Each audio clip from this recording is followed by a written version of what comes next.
श्रीशैले दयापात्रं दीपत्यादिगुणार्णवं यथेन्द्रप्रवणं वन्दे रम्यजामातरं मुनिं लक्ष्मीनाथसमारम्भां नादयामुनमद्भयाम् अस्मदाचार्यपर्यन्तां वन्दे गुरुपरम्परां भक्तामृतं विश्वजानूनमोदनं सर्वात्तं श्रीषडगोवाग्भयं सकत्ससाहोपनिषत्समागमं நமாம்யகம் திராவிடவேதசாகரம் திருவழுதி நாடென்றும் தென்குருகூரென்றும் மறுவினியவன் பொருணலென்றும் அருமறைகள் அந்த அதிசெய்தான் நடியினையே எப்பொழுதும் சிந்தியாய் நெஞ்சே தெளிந்து ஏத்த பெருங்கேத்தி ராமானுஜமுனிதன் வாய்த்த மலர்பாதம் வணங்குகின்றேன் ஆய்த்த பெருஞ்சீராச்சடகோவன் செந்தமிழ் வேதம் தரிக்கும்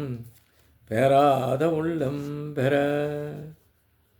எம்பெருமான் திருவருளாலே ஆச்சாரியன் அனுக்கிரகத்தாலே கடந்த பல தினங்களாக நம்மாழ்வார் அருளிச் செய்த திருவாய்மொழியினை நாம் அனுபவித்து வருகிறோம். இன்றைய தினம் நாம் காண இருப்பது முதலாம் பத்து, 10ஆம் பதிகம், 9ஆம் பாசுரம். நம்பியை தென்குருடி குறுங்குடி நின்ற அச்செம்பொன்னே திகழும் திருமூர்த்தியை உம்பர் வானவராதிச்சோதியை எம்பெருமானை என் சொல்லி மறப்பேனோ. நம்பியை தென்குறுங்குடி நின்ற அச்செம்பொன்னே திகழும் திருமூர்த்தியை உம்பர் வானவர் ஆதியம் சோதியை எம்பிரானை என் சொல்லி மறப்பேனோ. நம்பியை கல்யாண குணப் பரிபூர்ணனம் தெருங்குறுங்குடி நின்ற திருக்குறுங்குடியிலே நிற்பவனும் அச்செம்பொன்னேதுகளும் திருமூர்த்தியை அழகிய செம்பன் போன்று ஒளிவீசும் திருவேணியை உடையவனும் உம்பர் வானவர் மேலான நித்தியசூரிகளுக்கு ஆதி காரணபூதனும் அஞ்சோதியை அழகிய ஒளி பொருந்தியவனாகிய எம்பிரானை எம்பெருமானை என் சொல்லி மறப்பேன், என்னவென்று கூறி நான் மறப்பேன் என்று அவனை மறக்க இயலாது என்பதை இந்த பாசுரத்தின் மூலம் ஆழ்வார் நம்போன்ற சேதனர்களுக்கு அறிவுறுத்துகின்றார்.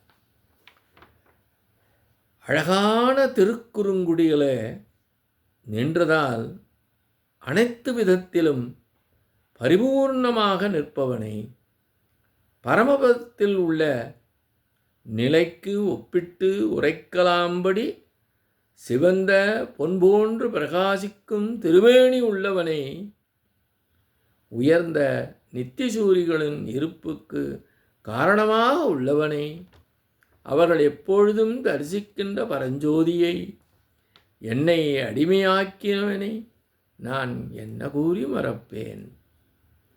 எப்படி நான் அவனை மறக்க இயலும்?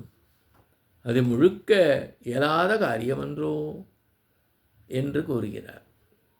ஆழ்வாரிடம் சிலர், நீவர் இப்படியாக சர்வேஸ்வரன் குறித்து எப்பொழுதும் எண்ணி வருத்தம் கொண்டு அவனை அடைய வேண்டும் என்று புலம்பிக் கொண்டிருக்கின்றீரே, அவ்வாறு புலம்பாமல் அவனை மறந்து சம்சாரிகளுடன் சேர்ந்து உலக விஷயங்களிலே ஈடுபடும் என்றனர்.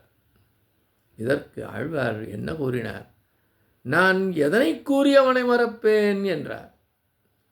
இதை மறந்துவிட்டு உலக விஷயங்களிலே ஈடுபடுங்கள் என்று அவர்கள் கூற, நான் அவனை எப்படி மறப்பேன் என்கின்றார். பரமபதத்திலே சர்வேஸ்வரன் உள்ளபோது இவனுக்கு உள்ள குணங்கள் எல்லாம் வெறும் இருப்பு மட்டுமே.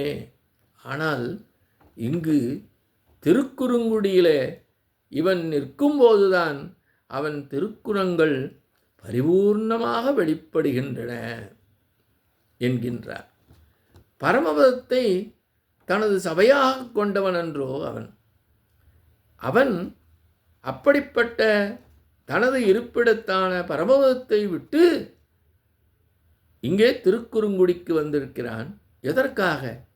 என்னை கைப்பற்றுவதற்காக திருக்குறுங்குடியிலே காலத்தை எதிர்நோக்கியபடி நிற்பவனாக அசையாத பொருள் போன்று நிற்கின்றான். அவன் குணத்திலே குறைகளுண்டு, எனக்கு மிகவும் அப்பால் உள்ளான் என்பது போன்று குறைகளை கூறி நான் மறக்க முயன்றாலும் மறக்க இயலாதபடி உள்ளான் அவன்.